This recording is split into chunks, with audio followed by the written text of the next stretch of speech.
बच पाएगा तू, और स्वयं बच भी गया तो इन बालकों के प्राणों की रक्षा कैसे करेगा? यदि तू अपनी हार स्वीकार नहीं करेगा तो इन सबको अपने पांव के नीचे कुचल दूंगा मैं।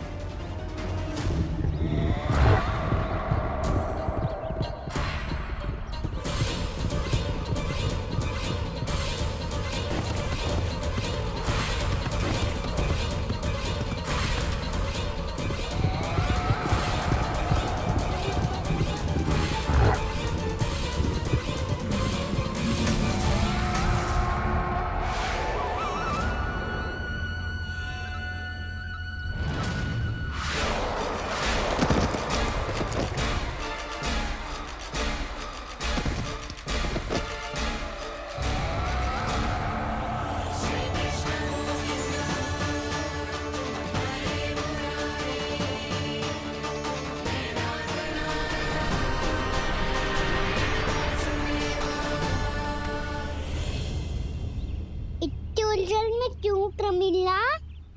रामीला, पर मैं तो वत्सासुर हूँ। अब हो, पर वत्स से पहले तो प्रमिला थे, माँ भली असुर। तो फिर मैं वत्सासुर कैसे बना प्रभु? एक बार तुम माँ ऋषि वशिष्ठ के आश्रम गए थे। यक्षों, गंधर्वों और देवताओं तक को पराजित करके जिसने अपने अधीन कर लिया, वो मुरुपुत्र प्रमिलासुर आपके द्वार पर खड़ा है। महर्षि वशिष्ठ स्वागत नहीं करेंगे?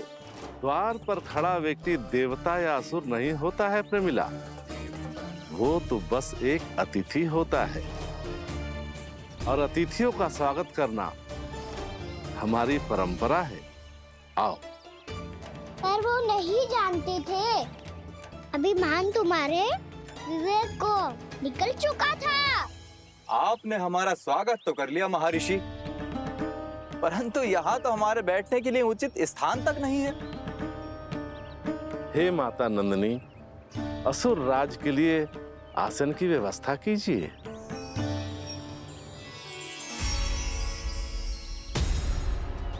विराजिए असुर राज।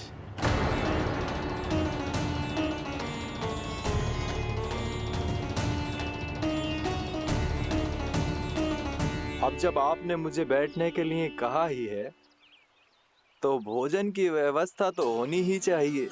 अतिथि तो ईश्वर स्वरूप होते हैं प्रमिला, और उनकी इच्छा पूरी करना हमारा कर्तव्य है। हे माता नंदिनी, मेरी विनती स्वीकार करें।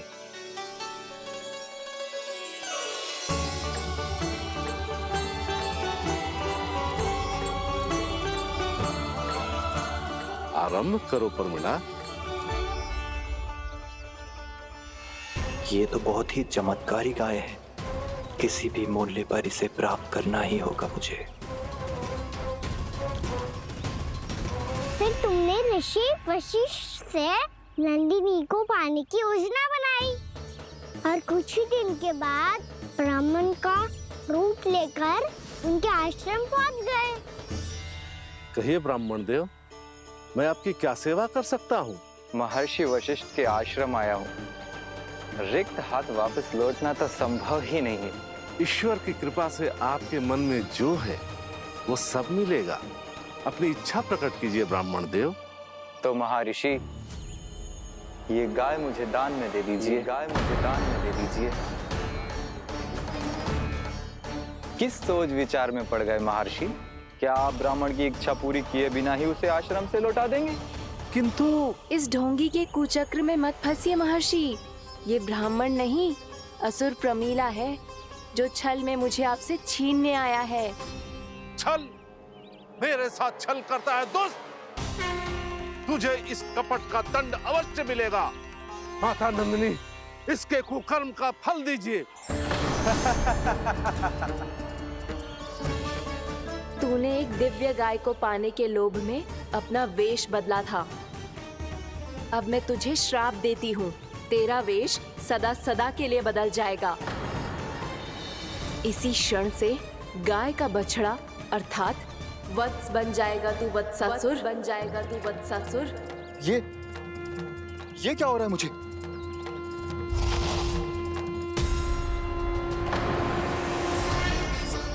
मेरा स्वरूप? हाँ। मुझे क्षमा करें मां नंदिनी, अपना श्राप वापस ले लीजिए। महर्षि मेरी रक्षा करें। महानंदिनी मुझे क्षमा कर दीजिए।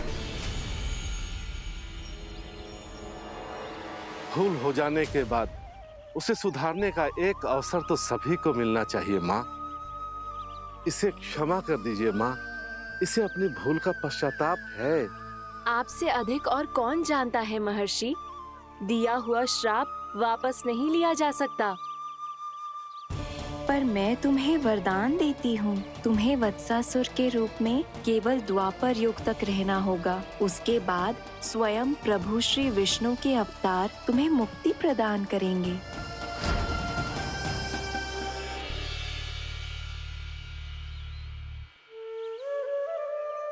मुझ जैसे मूर्ख अभिमानी दुष्ट को भी आपने मुक्ति प्रदान की प्रभु। जब भी किसी को अपनी भूल का आभास होता है, वो उसी क्षण क्षमा पाने की योग्य बन जाता है। और जिसने वर्षों तक पश्चाताप भी किया हो, उसके लिए तो मुक्ति का मार्ग भी सहज खुल जाता है।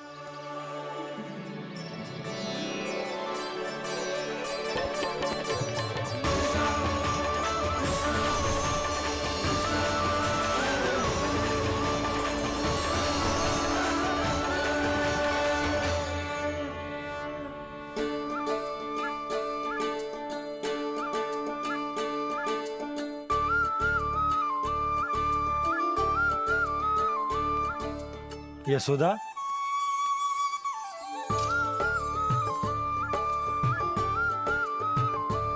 यशोदा, कुम्हार के यहाँ से दीपक ले आए हूं।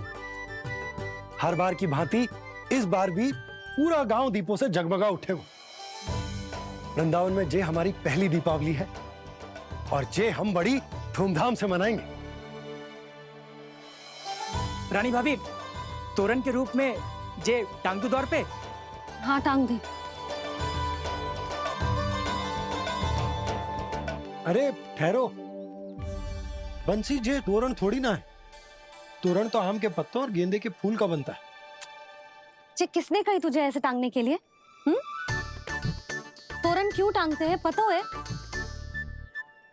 हे नारायण, तोरण इसलिए टांगते हैं ताकि बुराई और नकारात्मकता को हम द्वार के बाहर ही रोक दें और भीतर उन शक्तियों को आमंत्रित करें जो ऊर्जा, उत्साह और दिव्यता से भरी हो, जैसे मैया लक्ष्मी। रानी भाभी, ये बात समझ में ना आई कि तोरण में केवल आम के पत्तों और गेंदे के फूलों को ही क्यों लगाया जाता है? वो इसलिए बंसी, क्योंकि आम के पत्ते घर के भीतर की दूषित वायु को खींचकर बाहर निकाल देते हैं और किसी भी प्रकार की नकारात्मक ऊर्जा को उसका हरा रंग घर के भीतर प्रवेश ना करने देते और आंखों को शांति और सुखद अनुभव कराते है, वो बात अलग। इसी प्रकार से गेंदे के फूल भी किसी भी प्रकार की नकारात्मक ऊर्जा को घर के भीतर प्रवेश ना करने देते और उनकी गंध से कीड़े मकोड़े भी घर से दूर ही रहते हैं। समझ में आई बात? जी, समझ गए हो। हाँ, तो समझ गए हो तो जा ना, शीघ्र आम के पत्ते लेके आ जा। जी। यशोदा, अपने कान्हा के गौचारण से लौटने की प्रतीक्षा में तुम जितनी व्याकुल हो ना, उतना व्याकुल तो अयोध्यावासी भी ना थे भगवान श्री राम के वनवास से लौटने पर। हर मैया के लिए उसका लल्ला श्री राम ही होता है। अच्छा, एक बात बताओ, तुम अपने श्री राम, मेरा अर्थ है कि तुम्हारे लल्ला की प्रतीक्षा ऐसे ही भूखे प्यासे खड़े रहकर इस द्वार पर करने वाली हो क्या? भोजन की स्मृति सता रही है आपको? अपने लल्ला की कोई चिंता ना है। सारे बालक वन में अकेले हैं, अब तो बंसी भी यहाँ आ गए हैं। नारायण ही रक्षा करे उन सबकी, कहीं कोई अनहोनी ना हो जाए। इतने घने वन में कहीं कोई पशु या कोई राक्षस आ गो तो? अभी तो कह रही थी कि तुम्हारा लल्ला श्री राम है। श्री राम तो 14 बरस का वनवास काटकर सुरक्षित अपने घर लौट आए थे। तुम्हारा लल्ला तो सवेरे गया है गौचरण को, गोधूली के पहले वापस आ जाएगा। चिंता मती करो यशोदा, अकेले रहकर सब संभालेगो तभी तो हर परिस्थिति का सामना अच्छे से कर पाएगा।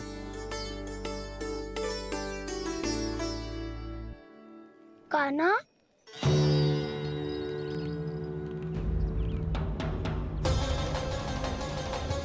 अब की बार तो पूरा फंस गया। अब इस स्थिति को कैसे संभालूं? ये कैसे हो? ये वत्स तो हमारा ना है। ये वत्स तो है ही ना। ये तो एक बहुत भयानक राक्षस लग रहा है। राक्षस? सच्ची बता कान्हा, ये तूने तो ना किया? ठहर जा कान्हा, हम घर लौट जाएंगे। अब पहरा देने की मेरी बारी है। आप जाओ और विश्राम करो। वन में आने से लेकर अब तक जो भी हुआ है सब तुम्हारी योजना का ही भाग है, और अब ये भी तुमने ही किया है ना कान्हा? मुझे आप नहीं पहचानोगे तो और कौन पहचानेगा दाऊ? पर अब समझ ही गए हो तो बस देखते ही मत रहो, सहीठा भी करो। स्मरण करो क्या है मेरा सत्य। स्मरण करो। मैं कौन? बोल कान्हा, सत्य बता। तू नहीं करो अजय? इतना बड़ा वत्स, बल्कि वत्स भी नहीं, इतना बड़ा राक्षस और इतना छोटा सा कान्हा। उज्जवल, अपने बड़बोलेपन में कुछ भी बोलने लगते हो तुम। भला कान्हा में इतनी शक्ति कहाँ जो इतनी बड़े राक्षस की ये दशा कर पाए? तो फिर ये किसने करो जे? ये कार्य तो बस श्री नारायण ही कर सकते हैं, है ना कान्हा? इतनी क्षमता तो उन्हीं में हो सकती है। पर सखाओ, इसके बारे में गांव में किसी को पता ना चलना चाहिए। क्यों? क्योंकि यदि हमारे माँ को पता चल गया कि यहाँ कुछ ऐसा हुआ है, तो फिर कल से हम में से कोई भी यहाँ ना आ पाएगा। तो फिर गांव में ही खेलना छुपन छुपाई। उन सब का तो केवल वन आना बंद होगा। पर मेरी मैया तो मुझे घर से बाहर निकलने ही ना देगी। नाना, हम किसी को कछु ना बोलेंगे, है ना सखाओ? हाँ। और ऐसे भयानक राक्षस या पशु ने हम पर फिर से आक्रमण कर दिया तो कान्हा, है ना? मेरे कहने का अर्थ है कि श्री नारायण है ना, जैसे उन्होंने आज हमारे प्राणों की रक्षा की, भविष्य में भी वही करेंगे। तो चलो और सारे के सारे खाद होली का समय हो गया है, वापस चलना चाहिए। मना तो कर दिया है, पर ये सब मानेंगे यदि इनमें से किसी ने भी भैया के सामने मेरा पेट खोल दिया तो?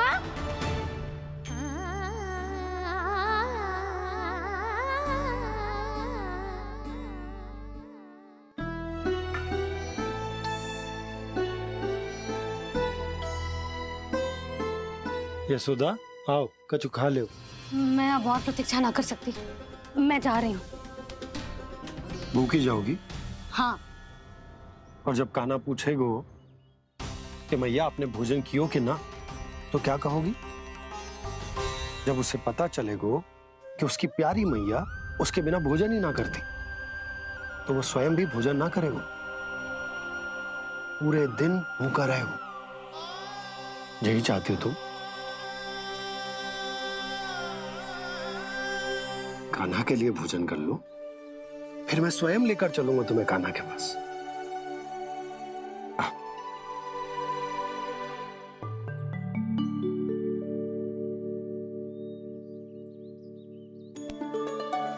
आपने कान्हा का नाम लियो है, इसीलिए खा रही हूँ।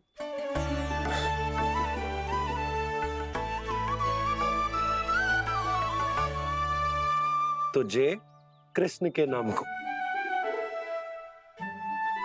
जय बात। और जय वाला यशोदा नीलमणि के नाम का। अरे नीलमणि के नाम का मान ना रखोगी तो उसे लगेगा कि ये कृष्ण कान्हा जैसे नए नाम आ जाने से उसका पुराना नाम फीका पड़ गो। स्मरण है ना तुम्हें कि कान्हा के नामकरण से पहले नीलमणि नाम ने हमारा कितना साथ दिया। तो चे तो खाना पड़ेगा। हाँ। बस। और चे अपने नटखट मुरलीधर कान्हा के लिए।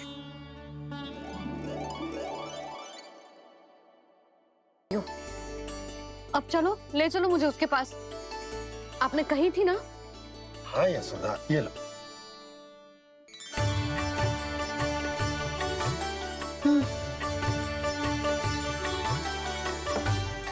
चलो। हमने तो वापस न लौटने का वचन दिया था अपने लल्ला को। मैं तो मैया हूँ, ममता में आके अपना वचन भूल जाती हूँ, पर गोपराज तो अपने वचन के पक्के हैं। जे इतनी शीघ्र कैसे तैयार हो गए?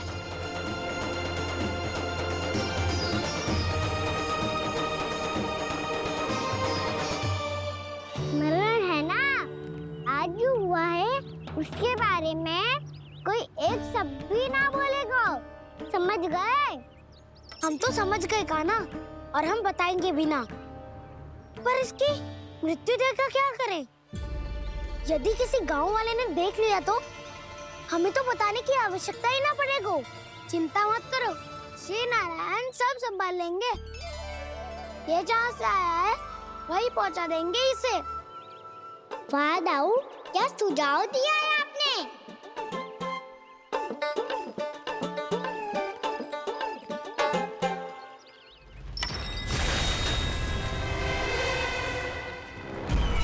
देखना तुम दोनों, जो कोई नहीं कर पाया वो वत्सासुर करके दिखाएगा, बद्ध कर देगा मेरे उस शत्रु का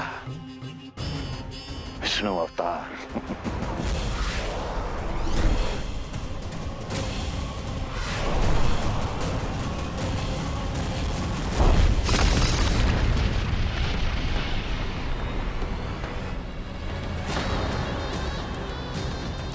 वत्सासुर!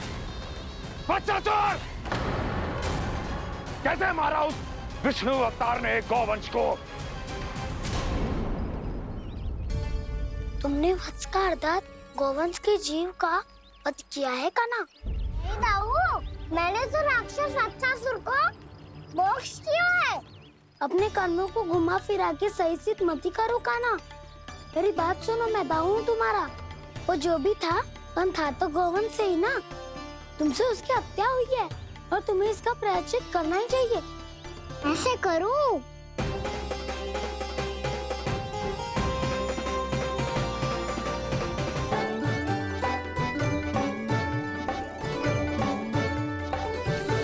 सुनो गोपालक सुनो, ये सूखा सूखा मार्ग छोड़ो, यमुना जी के किनारे किनारे होके चलते हैं, बहुत आनंद आएगा। कान्हा, मैं गंगा की बात कर रहा था, यमुना की नहीं। तो आप चलिए तो सही।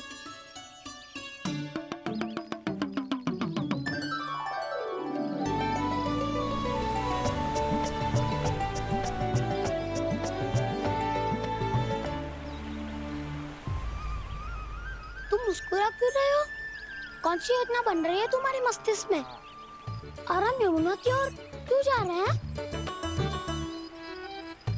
इतनी कोमल और ठंडी है यहाँ की भूमि। कान्हा, बहुत बढ़िया मार्ग चुना है तूने। पिछले मार्ग पे चलते रहते तो घर पहुँचने से पहले ही प्राण निकल जाते हमारे। यही तो यमुना जी का चमत्कार है सखाओ। अब समझा कि तुमने ये वाला मार्ग क्यों चुना था। पर कान्हा, गंगा स्नान की समस्या का समाधान कैसे निकालोगे तुम? उसमें तो यमुना जी भी सहायता नहीं कर पाएंगी। क्या पता कर ही दे।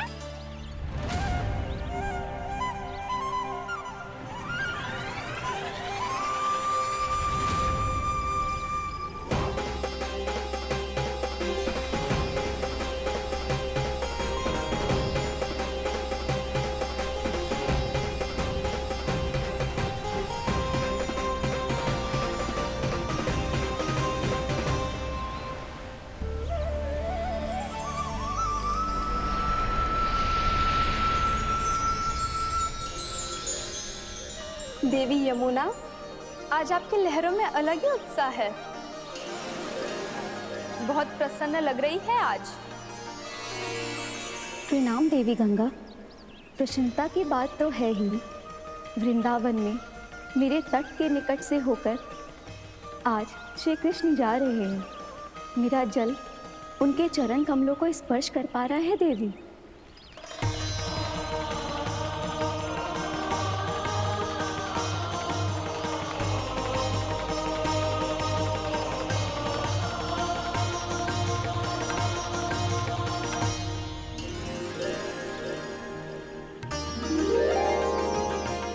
बस यही सोच सोचकर मेरा एक एक फूल हर्षित हो रहा है देवी। आप कितने सौभाग्यशाली है देवी। प्रभु विष्णु के अवतार श्री कृष्ण के चरण कमलों का स्पर्श, उनका वंदन कर सकती है आप, उनकी लीलाएं देख सकती है, नित्य ही उनके दर्शनों का पुण्य प्रताप प्राप्त कर सकती है। किसी तरह आपके जैसा सौभाग्य मुझे मिल पाता तो धन्य हो जाती मैं। तथास्तु। किसी इच्छा पूरी करने का वरदान दे रहे हो कान्हा? चिंता मत करो दाऊ। अब गंगा जी वृंदावन पधारने वाली है। पर ये कैसे संभव है? यदि श्री कृष्ण चाहे तो सब कुछ संभव है देवी। तो फिर मैं उस क्षण की प्रतीक्षा करूंगी जब प्रभु के दर्शन मुझे भी प्राप्त होंगे। अब हर क्षण मेरे अधरों पर एक ही प्रार्थना होगी कि वो क्षण शीघ्र आए।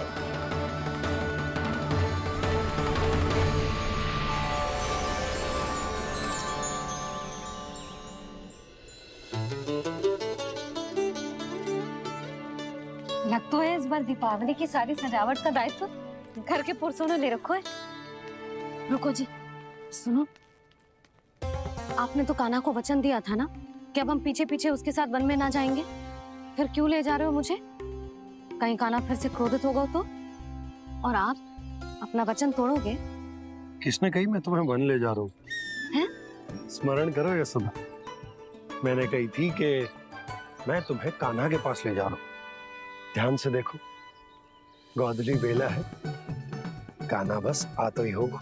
अच्छा, तो जे चतुराई दिखाई है आपने? दिखानी ही पड़ती है यशोदा रानी, जब अपने लल्ला और लल्ला की मैया को दिए हुए वचन का मान रखना हो तो चतुराई तो दिखानी पड़ेगी ना। हाँ,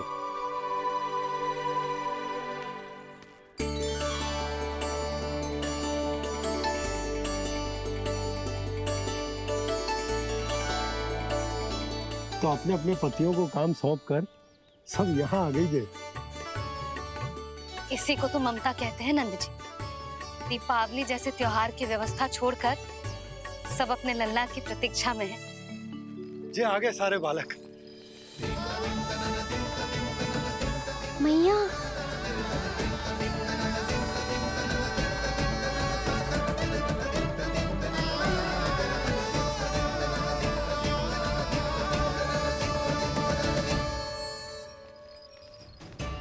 तुम्हारे कहने का अर्थ क्या है कान्हा? कि गंगा जी यहाँ चले आएंगी? पर ये तो असंभव है।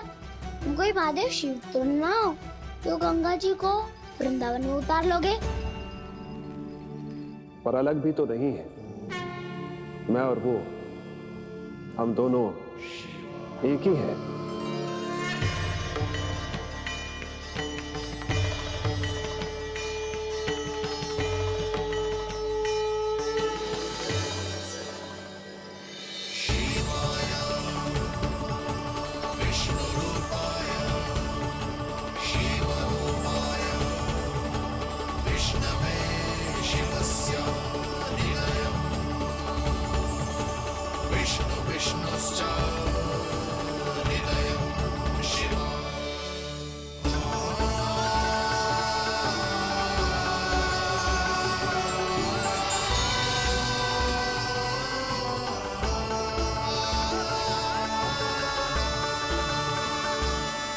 ये क्या देख रहा हूँ मैं?